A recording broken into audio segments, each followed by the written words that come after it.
of how God was seeking a bride for his son. Each book is different.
Surat ini, John Wesley merasa hatinya menghangat. Pada pukul 8.45 tanggal 24 Mei 1738, di Jalan Aldersgate sekarang berdiri Bank Barclay di sana, tetapi ada prasasti di dinding yang menunjukkan di mana itu terjadi. Jadi, Galatia berdampak besar pada sejarah kekristenan.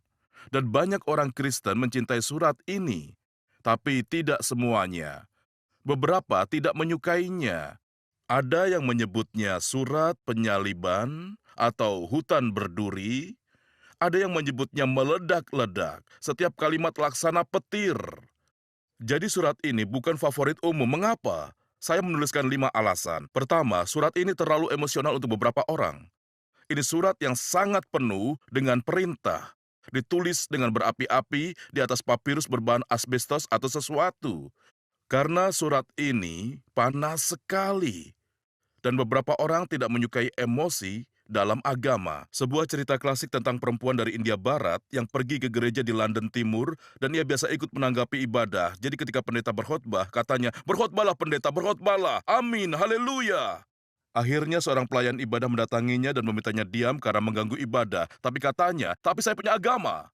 Dijawab, "Anda tidak bisa mendapatkannya di sini, Nyonya." Yang saya khawatirkan hal ini sangat benar. Tapi Anda lihat, untuk beberapa alasan, entah mengapa terutama di Inggris, latar belakang sekolah negeri kita melarang kita mencampurkan emosi dengan agama, tetap tenang dan tetap terhormat. Tapi ketika mereka membaca Galatia, Paulus menulisnya dengan berapi-api. Ia terbakar oleh sesuatu, benar-benar terbakar dan sangat marah. Dan orang tidak suka emosi yang demikian. Beberapa orang berkata surat ini terlalu pribadi. Terlalu banyak sifat Paulus di dalamnya. Terlalu autobiografis. Dan memang Paulus mencurahkan hatinya ke surat ini lebih dari yang lain.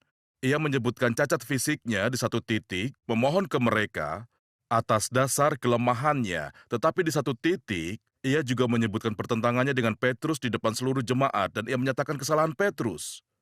Ia berdiri di depan orang-orang dan menyatakan bahwa itu yang salah adalah Petrus. Jadi bahkan di jemaat mula-mula para rasul pun berbeda pendapat di depan umum. Puji Tuhan mereka seperti itu. Tidak seperti kita yang buru-buru ingin setuju daripada berbeda pendapat. Terlalu khawatir sehingga menghindari konfrontasi. Tidak ketika kebenaran taruhannya, bahkan Paulus dan Petrus berhadapan satu sama lain dan memperjuangkannya. Beberapa merasa surat ini terlalu intelektual dan memang Paulus penuh dengan argumentasi. Paulus menggunakan seluruh latar belakang kerabiannya dan pelatihannya untuk kasus yang dibuatnya. Dan memang menjadi argumen yang intelektual dan terus terang tidak ada terjemahan yang benar-benar bisa mewakili pokok-pokok argumennya. Jadi saya terjemahkan sendiri. Sudah diterbitkan tetapi sayangnya sekarang sudah habis. Saya bacakan beberapa bagian sepanjang pembahasan ini karena argumennya agak tersirat.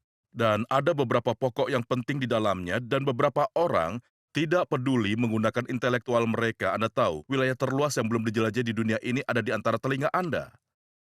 Dan kita harus mengasihi Allah dengan akal budi. Saya mengaku komentar yang paling sering saya dapatkan setelah berkhotbah adalah teguran halus seperti ini. Anda memberi kami banyak hal untuk kami pikirkan hari ini. Dan kesannya seakan-akan saya tidak datang ke gereja untuk berpikir. Anda tahu? Ya, saya tidak akan meminta maaf untuk membuat Anda berpikir. Paulus pun membuat Anda berpikir. Argumennya sangat sulit dan Anda harus mempelajarinya dengan berhati-hati, mengulanginya lagi dan lagi, agar memahami yang Paulus katakan. Dan beberapa orang menganggap surat ini terlalu spiritual. Surat ini mengupas semua lapisan spiritual. Surat ini benar-benar melukai harga diri Anda, jika Anda masih mempunyai harga diri yang tersisa. Jangan baca surat Galatia ini karena Anda tidak akan punya apapun ketika Anda selesai. Surat ini membahas sampai ke akar masalah dan Anda akan menemukannya menembus hati dan pikiran Anda hingga ke sumsum. Firman Tuhan itu seperti pedang bermata dua yang menembus masuk. Di atas itu, orang menganggap surat ini terlalu kontroversial dan terlalu argumentatif. Lucu jika dunia modern tidak menginginkan perdebatan di dalam agama. Kita tidak mau bertengkar, mari kita berperilaku baik. Dan Galatia bukan surat seperti itu. Galatia berargumen dengan orang Kristen lain, bukan dengan orang tidak percaya. Surat ini berargumen dan memicu banyak argumen. Tetapi jika tidak, maka argumen Luther yang memicu reformasi tidak akan muncul. Jadi argumen itu menguntungkan kita dan inilah sebabnya surat ini tidak populer. Karena kita tidak suka pembagian dan perbedaan yang membawa pembagian. Dan dua kebajikan utama yang dijunjung sekarang bahwa kita harus toleransi dan masuk akal. Dan keduanya tidak ada di Alkitab. Tapi keduanya dianggap sebagai kualitas Kristen yang paling baik pada masa sekarang. Kita harus bertoleransi dan masuk akal dalam apa yang kita ucapkan. Nah, Yesus bukan keduanya. Begitu pula pengikutnya. Mereka kontroversial seperti Yesus. Tapi kita malah takut membahas doktrin. Ada keengganan untuk menghadapi perbedaan ini, hal baik atau hal buruk. Saya menghadiri konferensi kepemimpinan bulan Januari, ada 80 pemimpin, dan untuk pertama kalinya setelah bertahun-tahun mereka mengalokasikan waktu 1 hari untuk mendiskusikan perbedaan. Dan penyelenggara konferensi benar-benar sangat tegang. Mereka takut ada ledakan di hari berikutnya. Di hari pertama diisi ceramah mengenai bagaimana orang Kristen menangani perbedaan. Kata saya, kenapa Anda merasa tidak aman? Apa Anda berpikir kami tidak bisa berbeda pendapat dan tetap jadi teman? Saya menemukan bahwa saya punya hubungan yang lebih baik dengan orang berbeda dengan saya. Dan berani menunjukkannya dan jujur satu sama lain. Daripada orang yang munafik dan suka menutup-nutupi. Tapi apa itu hal yang baik bahwa kita bersedia untuk ini? Ya, tergantung pada pokok pembahasannya, apakah masalah utama atau sekunder. Masalahnya kita sering ribut karena masalah sekunder sehingga kita tidak benar-benar menghadapi masalah yang utama. Maksud saya, pentingkah memperdebatkan anggur perjamuan itu harus anggur beralkohol atau anggur ribena? Banyak orang ribut mengenai masalah cawan kecil di hari Minggu. Mengenai masalah Sabat, saya tidak percaya bahwa masalah itu harus terlalu dibesar-besarkan orang Kristen. Paulus berkata, hendaklah setiap orang benar-benar yakin dalam hatinya sendiri jika seseorang mengkhususkan hari Minggu, itu adalah haknya. Jika menurutnya setiap hari itu adalah hari Tuhan, itu juga haknya. Kita tidak bisa memaksakan hari Minggu kepada sesama orang percaya, apalagi kepada orang yang tidak percaya. Orang Kristen terlalu membesar-besarkan masalah itu. Tetapi ketika sampai di surat Galatia, masalah-masalah terbesarlah yang dibahas di sini, bukan yang sekunder. Anda lihat ketika mendapatkan kitab Wahyu, kita akan melihat pada amilenium, premilenium, dan postmilenium dari sisi pandangan Kristen. Seorang teman saya ditanya, begitu ia turun dari pesawat yang tiba dari Amerika Serikat, apa dia amilenium, premilenium, atau postmilenium? Katanya, itu adalah pertanyaan yang konyol. Dan saya pikir itu adalah jawaban yang bagus. Saya tidak akan membagi orang Kristen berdasarkan hal itu, tapi surat Galatia membahas masalah yang layak untuk menjadi pembagi. Masalah fundamental yang menentukan kelangsungan Injil Kristen. Jadi, saya khawatir akan ada pertengkaran dan juga peperangan yang terbesar yang terjadi di dalam gereja, bukan di luar. Hal itu menyakitkan. Siapa yang suka jika keluarganya bertengkar, meskipun terkadang harus? Iblis tidak pernah menghancurkan gereja dari luar. Ketika diserang dari luar, gereja menjadi lebih kuat dan lebih besar. Tetapi ia menghancurkannya dari dalam. Dan salah satu cara tercepat adalah memutarbalikkan, merusak, atau mengikis Injil. Dan jika iblis berhasil, iblis tahu dia menghancurkan gereja dari dalam. Dan itu yang saya takutkan. Iblis terlalu berhasil di zaman ini. Sekarang ada dua lelaki pemimpin, Petrus dan Paulus, yang sedang berkonfrontasi di depan umum mengenai masalah fundamental. Saya ingin menyampaikan satu hal tentang gender yang mungkin tidak populer. Saya percaya Allah telah memberikan tanggung jawab untuk memperjuangkan dan mempertahankan doktrin gereja kepada laki-laki. Dan tragisnya, kita tidak memiliki laki-laki yang keyakinannya kuat, yang akan berjuang untuk melindungi Injil. Banyak sekali perempuan yang ingin dan berusaha, tapi saya percaya dan saya akan mengakui kelemahan gender saya. Tidak banyak laki-laki yang mau mempertaruhkan nyawanya untuk memperbaiki kesalahan ketika mereka mendengar dan melihatnya. Saya hanya menambahkannya, tetapi Petrus dan Paulus mempertentangkannya. Petrus salah dan Paulus benar. Dan Alkitab cukup jujur untuk membagikannya kepada kita. Dan dengan jelas Allah ingin kita mengetahui pertentangan itu. Mari kita lihat suratnya. Sebuah surat di peradaban kuno. Ada banyak macam, tapi surat merupakan bentuk tulisan yang unik. Karena pada masa itu tidak ada jasa pos umum. Mengirim surat itu tidak murah dan tidak mudah pengirimannya. Anda membutuhkan seseorang yang bersedia pergi dan dibayar untuk mengantarkannya. Surat itu harus dibawa oleh orang. Ya, jika biaya pengiriman sebuah surat 50 pound, tentu Anda tidak akan menulis banyak-banyak. Mungkin tidak ada kartu pos liburan dari Pompei. Jadi, surat-surat zaman itu sangat penting, lebih penting dari zaman sekarang. Kita sering mengirimkan tulisan sepele, tetapi pada masa itu tidak. Mereka hanya menulis yang benar-benar penting, karena mahal dan sukar untuk mengirimnya. Mereka harus punya alasan yang penting untuk mengirimnya. Itulah yang sebenarnya terjadi pada masa itu. Bentuk surat di mana mereka menulisnya adalah sebuah gulungan perkamen yang panjang. Mereka mempunyai kebiasaan yang baik, entah mengapa kita tidak melakukannya. Ketika Anda membuka gulungannya, hal pertama yang terlihat adalah nama pengirim. Kemudian alamat yang dituju. Lalu para pembaca, penerima. Nah, yang biasa kita lakukan, kita mengirimkan surat-surat. Saya mendapatkan banyak surat berhalaman-halaman. Beberapa orang menulis ke saya sejarah hidup mereka, dan selalu menuliskan nama mereka di bagian akhir. Kalau Anda membuka surat lalu mencari nama pengirim, biasanya ada di halaman terakhir. Kebiasaan konyol, bukan? Mengapa kita tidak menulisnya di awal? Dan itu yang biasa mereka lakukan, sehingga ketika gulungan surat dibuka, Papos hanya perlu membuka 1 inci pertama untuk tahu kemana itu ditujukan, kemudian siapa yang menerima, dan pembaca bisa langsung tahu dengan segera. Dan kebiasaan lain sesudah itu adalah Anda biasanya menuliskan salam. Anda selalu memberi salam ke mereka. Kemudian ada aturan tidak tertulis untuk menuliskan sesuatu yang baik mengenai orang yang dituju. Terutama jika Anda menuliskan sesuatu yang tidak begitu baik sesudahnya.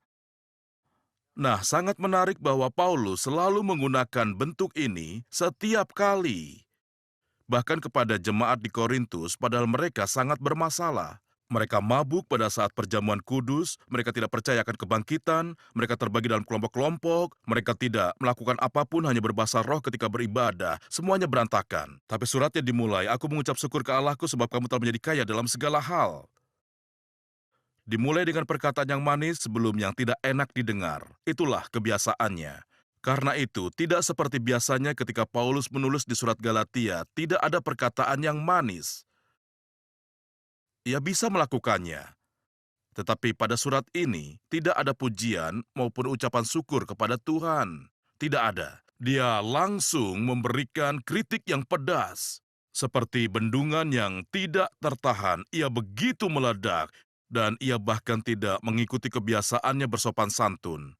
Nah, satu hal lagi yang perlu Anda tahu tentang surat-surat perjanjian baru.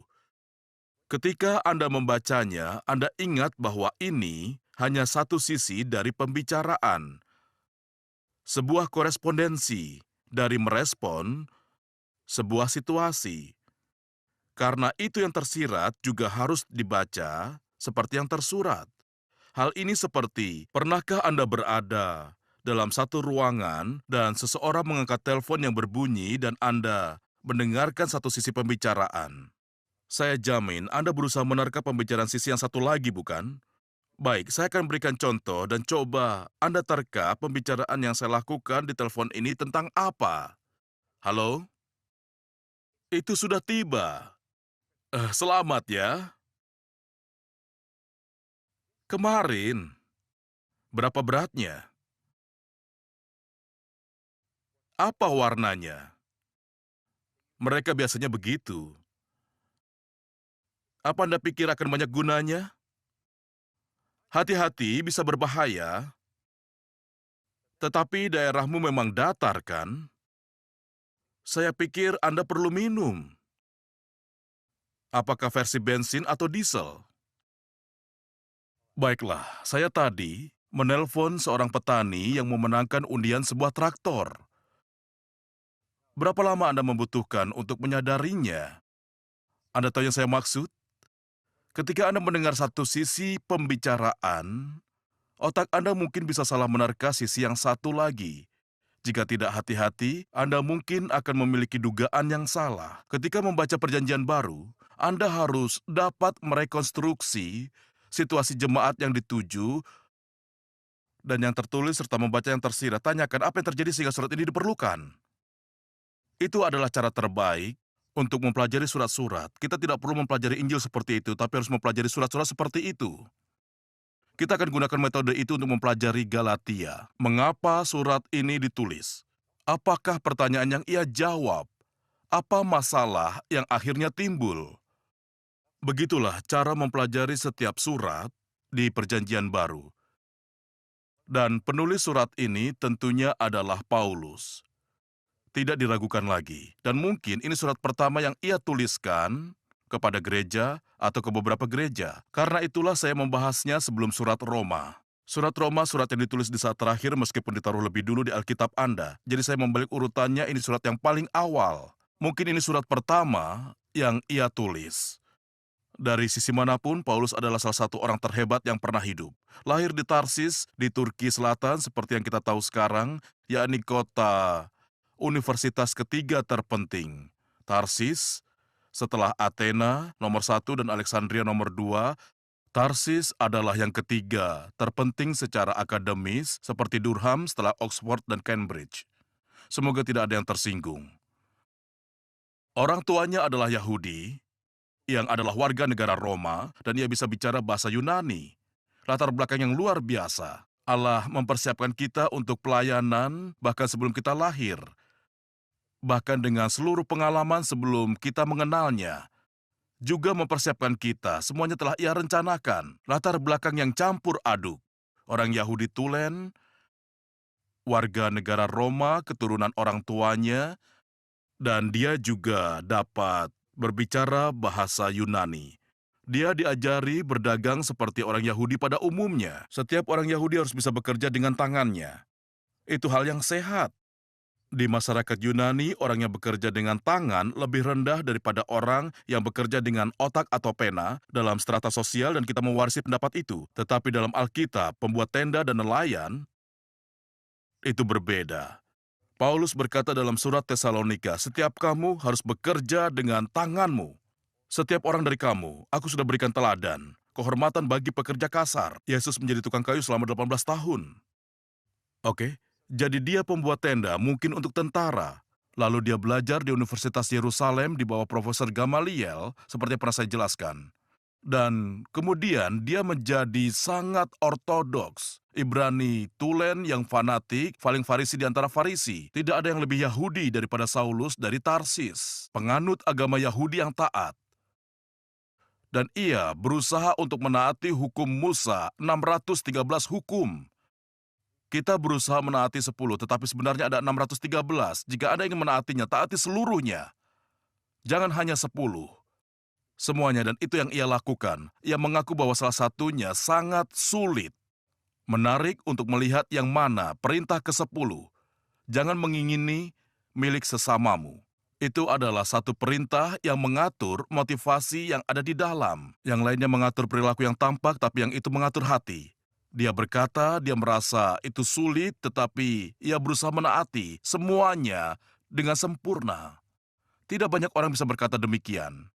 Ia sangat berprestasi dalam menjaga kesalehan. Ia menyerang siapapun yang menyerang Yudaisme. Jika ada yang berani merendahkan Yudaisme, ia akan melawan. Dalam hal ini dia seorang antimisionaris. Dan khususnya menyerang pengikut Yesus yang mengakui bahwa Yesus adalah Tuhan. Jadi itu melawan monoteisme Yahudi. Hai orang Israel, Tuhan itu Allah kita, Tuhan itu Esa. Mana mungkin ada yang lain? Ini adalah sebuah penghujatan terburuk dan ia bertekad untuk menghapuskannya. Ia bertujuan memusnahkan kepercayaan baru ini. Dan ia melihat Stefanus dirajam sampai mati. Itulah saatnya. Sejak itu, nuraninya jadi terganggu. Sukar baginya untuk menendang galah rangsang. Ketika ia sedang melihat anak muda itu meninggal, masih muda, katanya, "Aku melihat anak manusia berdiri di sebelah kanan Allah. Ya Tuhan Yesus, terimalah rohku." Paulus semakin bertekad memusnahkan kepercayaan baru itu, karena sekarang ia memerangi dirinya sendiri, dan tidak ada orang yang lebih giat daripada orang yang memerangi nuraninya sendiri. Lalu di jalan menuju Damaskus, dia bertemu dengan Yesus. Anda tahu, yang dibutuhkan orang Yahudi untuk percaya kepada Yesus adalah mengetahui bahwa Yesus hidup.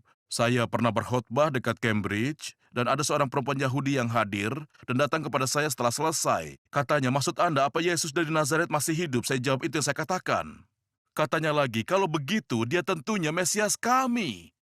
Saya suka yang memakai kata kami. Berarti miliknya, bukan milik saya. Saya berkata, "Betul." Ia berkata, "Bagaimana saya bisa tahu kalau dia hidup? Cobalah bicara dengannya sekarang." Lalu dia tahu. Lalu dalam 10 menit, ia mengajarkan Alkitab kepada saya. Dia berkata, "Ini, itu, ini." Ia tahu semua. Hanya satu yang ia tidak tahu, bahwa Yesus dari Nazaret masih hidup. Dan itu yang bangsa Yahudi perlukan. Mereka akan memandang dia yang mereka tikam. Dan sebuah bangsa akan lahir dalam satu hari. Saya dapat melihat hal itu terjadi. Dan Saulus adalah tanda buat orang-orang lainnya dalam perjalanan ke Damsyik. Lalu ia menjadi misionaris untuk orang non-Yahudi. Bahkan sejak hari pertama itu Tuhan mengatakan, "Aku utus engkau ke orang-orang bukan Yahudi." Dialah orang yang menuliskan surat ini. Dan dia menjadi pengikut Kristus yang paling antusias yang pernah ada. Penyebar kepercayaan yang pada awalnya pernah ia coba hancurkan. Jadi ia tahu Yudaisme dan kekristenan luar dalam. Ia beralih dari satu ke yang lainnya. Itu latar belakangnya, dan pada perjalanan misi yang sukses ia membangun gereja di daerah-daerah yang dikenal pada waktu itu. Kemudian merambah wilayah baru, ia menyebutnya menjajah bagi Kristus. Indah sekali. Sekarang mengenai pembacanya timbul sedikit masalah, karena nama Galatia ada 2 Galatia, dan kaum akademis berdebat lama mengenai yang mana yang dimaksud. Di negara yang kita sebut Turki sekarang, ada sekelompok kota di utara yang disebut Galatia Utara, lalu di selatan juga ada yang disebut Galatia Selatan. Jadi surat ini ditulis ke Galatia yang mana, utara atau selatan? Kita berkepentingan dengan yang utara karena daerah itu dihuni suku Celtic yang sebelumnya dijajah orang Perancis. Dan pada tahun 250 sebelum Masehi, mereka mengirimkan tentara bayaran ke seluruh Eropa. Dan tentara itu menjadi orang Irlandia, Skotlandia, dan Wales. Orang Celtic Demikian juga orang Skotlandia, Irlandia, dan Wales yang berharap surat ini dituliskan ke mereka. Tapi saya mengecewakan mereka. Surat ini tidak ditulis ke Galatia Utara. Galatia Selatan adalah sekelompok kota seperti Listra, Derby, Antioquia, Iconium, dan Paulus sudah mendatangi kota-kota ini. Jadi masuk akal jika surat seperti ini ditulis karena ketika Paulus membangun gereja, begitu ia mendapatkan penatuannya ada, ia pergi. Ia lalu mempercayakan kepada penatua baru, juga kepada kepala gereja di surga dan vikarisnya di dunia, Roh Kudus. Dan dia percaya bahwa Roh Kudus akan melanjutkan. Tapi sayangnya apa yang terjadi kepada mereka juga terjadi kepada persekutuan masa kini. Orang lain akhirnya datang dan berusaha mengambil alih pekerjaannya. Berhati-hatilah dengan orang yang datang dan mengambil alih. Biasanya mereka berbahaya. Mereka itu ingin sekali membangun kerajaan dengan mengambil alih persekutuan-persekutuan yang dibangun orang lain. Itu bukan hasil pekerjaan mereka, tapi mereka mengambil alih. Saat ini sudah tidak terjadi di Inggris, tapi 3 atau 4 tahun lalu hal ini terjadi di mana-mana. Dan seringkali pemimpin yang datang kemudian dan mengambil alihlah yang menyesatkan mereka, membawa ke jalan yang salah. Demikian pula dengan Paulus. Saya khawatir mereka yang melakukan itu adalah orang Yahudi yang telah percaya, yang sudah mengikuti Paulus kemana-mana. Mereka masalah terbesar Paulus. Dan mereka memberitahu orang non-Yahudi, jangan dengarkan Paulus. Ia hanya memberikan separuh cerita. Ia sudah membuat kamu percaya, benar, tetapi Paulus belum membuat kamu sepenuhnya beriman karena masih membutuhkan hukum Musa seperti kita membutuhkan Kristus. Saya heran sekali betapa banyaknya gereja di negara ini yang memajang 10 perintah. Saya beritahu, gereja pertama di mana saya menjadi pendeta pada tahun 1950, 1952, itu bukan gereja pertama, tapi gereja pertama di Inggris di mana saya jadi pendetanya. Sebelumnya saya ada di Kepulauan Shetland. Tapi gereja pertama di Inggris itu memajang 10 perintah di dinding belakang mimbar berwarna coklat dengan huruf gotik. Dan hal pertama yang saya ingin lakukan adalah mengecatnya dengan cat lain. Jadi saya membeli cat dan saya cat ulang hingga hilang. Terdapat protes. Seseorang berkata, tidak ada lagi yang bisa kami baca pada saat khotbah. Saya bilang, kamu bisa bermain bingo dengan angka papan himne. Tetapi saya tidak mau berkhotbah di hadapan itu. Tidak, bukan itu yang kemudian saya khotbahkan. Mereka merasa harus memajang sesuatu di situ, jadi saya pajang saja salib di dinding. Lebih baik bagi saya mengkhotbahkan salib daripada 10 perintah. Kita akan bahas itu kembali, mungkin beberapa di antara Anda akan kaget. Tetapi Anda lihat, kemanapun Paulus pergi dan mengabarkan Injil Kristus, orang-orang Yahudi yang percaya ini mengikuti dan mengatakan bahwa Paulus tidak memberitahukan semuanya. Dan kami datang untuk memberitahukan semuanya. Seperti itulah cara berbicara pemimpin pada masa kini. Dan kemudian mengambil alih persekutuan orang lain. Anda tahu, ya, sejauh yang telah Anda lalui, kami sudah mendapat lebih banyak dan seluruh hal untuk Anda. Dan mereka bergabung dan mengambil alih pekerjaan orang lain. Nah, sekarang Galatia Selatan, saya yakin itu selatan karena terdapat kota-kota kunci yang pernah Paulus kunjungi, membangun gereja di sana, dan menetapkan penatua dan meninggalkan mereka bersama Roh Kudus yang membimbing mereka. Lalu datanglah pemimpin-pemimpin lain dan merusak pekerjaannya. Sekarang, Paulus sudah mendengar beberapa kabar buruk mengenai gereja-gereja yang ia bangun ini, gereja yang dia bangun dari nol, pekerjaannya ditiadakan. Dan ada 2 hal yang terjadi. Pertama, mereka menambahkan pesan yang ia bawa menjadi Injil Plus. Dan kita harus berhati-hati dengan hal itu. Begitu banyak sekte dan aliran yang menambahkan sesuatu pada Injil. Dan mereka biasanya menambahkan kitab tambahan. Anda perhatikan? Mereka menambahkan Mary Baker Eddy, Ilmu Pengetahuan dan Kesehatan, ke Alkitab. Atau kitab Joseph Smith ke Alkitab. Berhati-hatilah terhadap siapa saja yang berkata bahwa kita harus memiliki buku-buku ini seperti Alkitab. Semua itu menjadi Injil Plus, sesuatu yang ditambahkan. Jika sebuah perahu terus ditambahkan muatannya, sebentar lagi dia akan terbalik. Dengan kata lain, kebusukan akan dimulai dari mimbar. Begitulah. Kita harus bersikap waspada terhadap apapun pengajaran yang salah. Tetapi ketika Anda menambahkan sesuatu kepada Injil, berarti Anda menyerang orang yang membawa dan menyebarkan Injil yang asli. Dan pengajar-pengajar ini bukan hanya menambahkan sesuatu kepada Injil yang Paulus bawa, mereka juga menyerang Paulus. Dan memang itu strategi orang ketika tidak menyukai pesan yang dibawa seseorang. Paham? Orang itu diserang, fitnah disebarkan, dan mereka menyerang sang pembawa pesan dan menambahkan pesan. Dan itulah yang terjadi. Nah, mari kita lihat apa masalah yang sebenarnya. Ada kekacauan apa? Nah, ketika Anda membawa surat ini pertama kali, Anda akan mengira masalahnya adalah tentang sunat. Sepertinya hal inilah yang Paulus harus hadapi. Mari sekarang kita lihat masalah sunat. Apakah ia hanya membesar-besarkan? Mengapa ia begitu gusar karena hal kecil ini? Bukankah jika orang ingin disunat itu tidak apa-apa? Lalu apakah keberatannya terhadap kebiasaan dan adat istiadat dari bangsa Yahudi ini bisa diterima? Sebuah operasi kecil mengangkat sebagian organ reproduksi laki-laki dan tidak dilakukan kepada perempuan dalam Yudaisme meskipun dilakukan di beberapa suku Afrika. Sekarang hal ini dilakukan untuk alasan medis atau sosial. Kebiasaan ini umum dijumpai di dunia Semitik agar tetap bersih di dalam iklim mereka. Tetapi bagi orang Yahudi, hal ini mempunyai makna yang religius.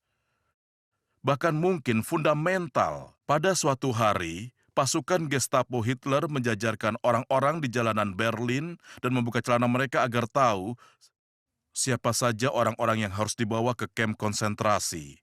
Itu tanda orang Yahudi. Dan hanya terdapat pada laki-laki karena bagi bangsa Yahudi, laki-laki yang mendapatkan warisan.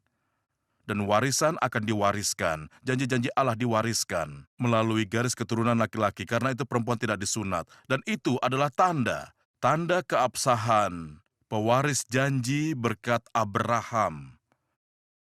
Bahkan Allah telah berkata kepada Abraham, jika seorang laki-laki Yahudi tidak disunat, ia harus dilenyapkan dari antara bangsanya karena mengingkari perjanjian. Dalam perjanjian, setiap keturunan lelaki harus memiliki tanda itu. Jadi bagi orang Yahudi, sunat berarti segalanya. 3 hal yang paling berarti bagi orang Yahudi adalah Paskah, Sabat, dan yang ketiga sunat. Apapun yang mereka lakukan, terdapat juga orang Yahudi liberal atau Yahudi pasif. Tetapi ketiga hal ini tetap dipertahankan. Mungkin makanan kosher adalah hal keempat terpenting, tetapi tidak bagi semua. Tetapi ketiga hal itu, yaitu sunat, Sabat, dan Paskah, mutlak harus dilakukan.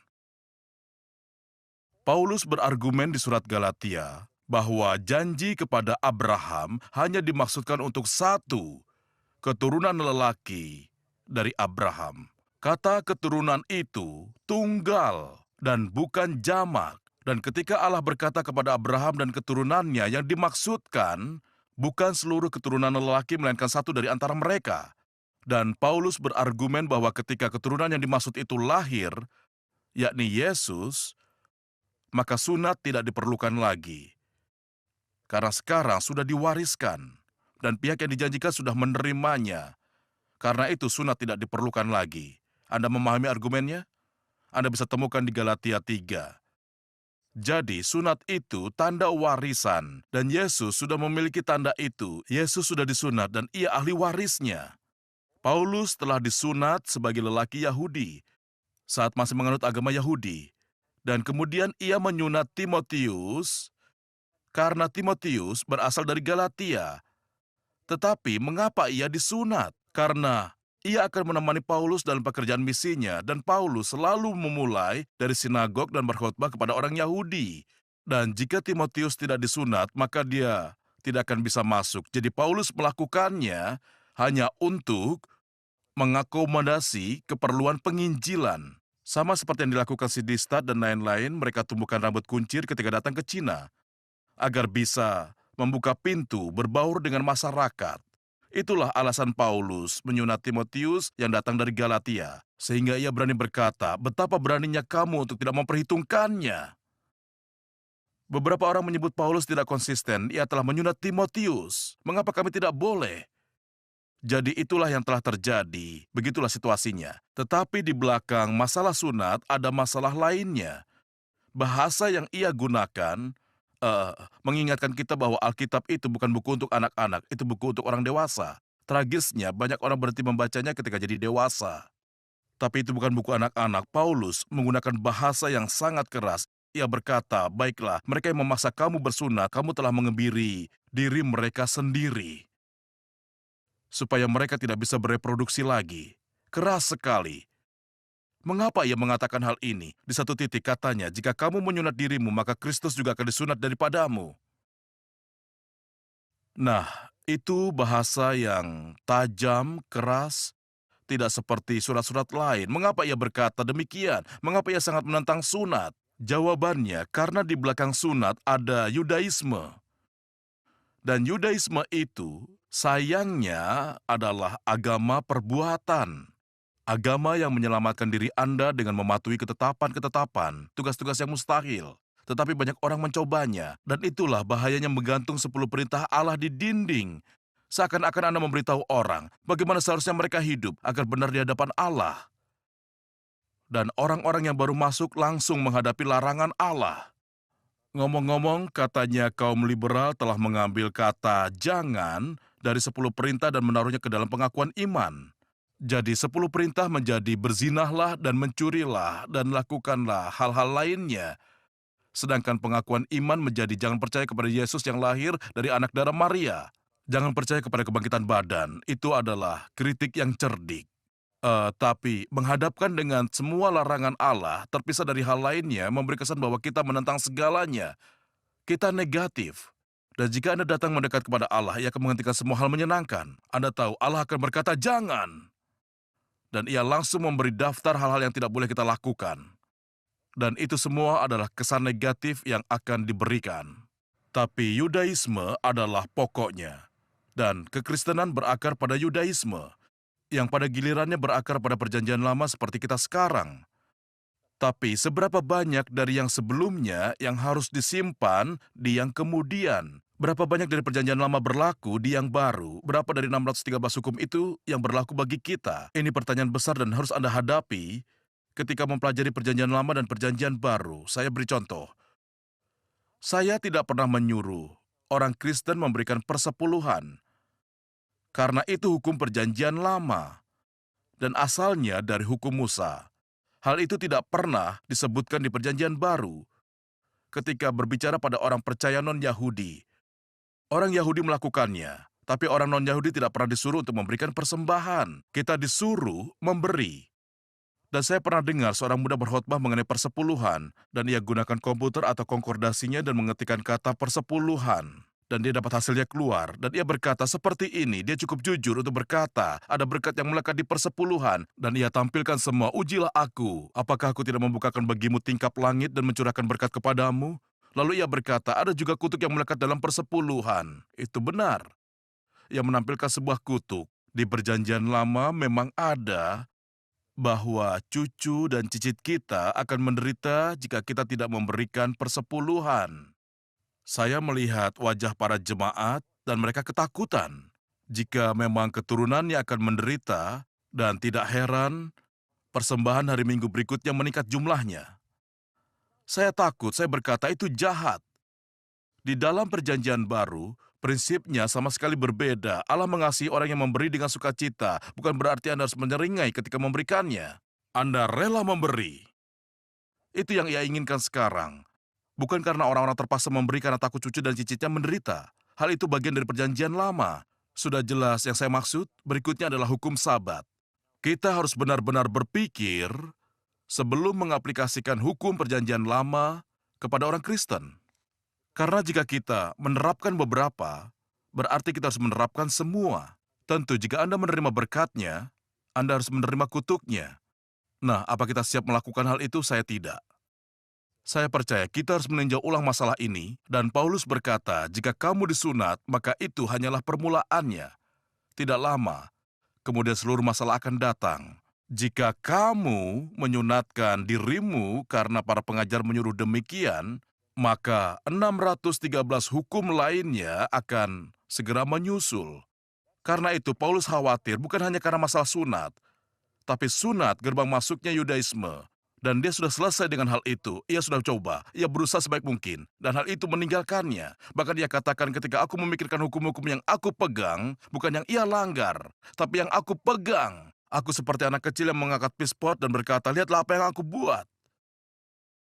Ia menggunakan kata kasar dalam bahasa Yunani, yang berarti sampah. Aku anggap semua itu sampah. Itu kata yang sejajar dalam terjemahannya. Dan seperti itulah kebenaran diriku, hanya itu hasilnya. Paulus berkata, puji Tuhan aku dilepaskan dari semua itu, aku dibebaskan darinya. Jadi jika ada menyuruh orang memegang hukum Musa, ada mengirimkan mereka ke neraka, karena mereka tidak bisa melakukannya. Untuk melegakan suasana, saya akan ceritakan sebuah pengalaman. Saya mendapatkan telepon dari Israel. Seluruh gereja Kristen, Arab dan Yahudi dan misionaris dari Israel sedang berkumpul di Tiberias di Galilea dalam sebuah konferensi dan mengalami ketidaksetujuan yang parah. Dan mereka membutuhkan orang luar untuk datang dan membantu menyelesaikannya. Jadi saya ditelepon dan diminta naik pesawat berikutnya ke Israel untuk menolong mereka. Lalu saya bilang, saya usahakan, tetapi tiket bolak-balik di saat terakhir seperti itu harganya 830 pound dan saya tidak punya uang sejumlah itu dan saya tidak bisa memintanya dari mereka. Jadi, apa yang saya bisa lakukan? Ada satu kelompok anak muda Arab dan Israel yang mendoakan kedatangan saya. Mereka bertanya kepada Tuhan, berapa biaya kepergian saya? Jawaban Tuhan dalam shekel 120 pound. Jadi mereka mengumpulkan jumlah tersebut. Lalu saya pergi ke Bandara Luton dan bertanya, apa ada pesawat charter ke Yerusalem? Apakah saya bisa ikut? Mereka berkata, ada satu pada hari ini, tetapi sudah penuh. Kecuali jika Anda mau duduk di kursi kru. Dan saya bersedia. Dan itu adalah kursi tegak yang menghadap ke belakang. Punggung saya sakit, tetapi saya duduk di sana dan ketika melihat sekeliling, saya sadar. Hanya saya orang bukan Yahudi di pesawat itu. Di hadapan saya ada 4 rabi. Jadi, kami makan makanan koser dan saya mulai berbincang kepada yang pertama.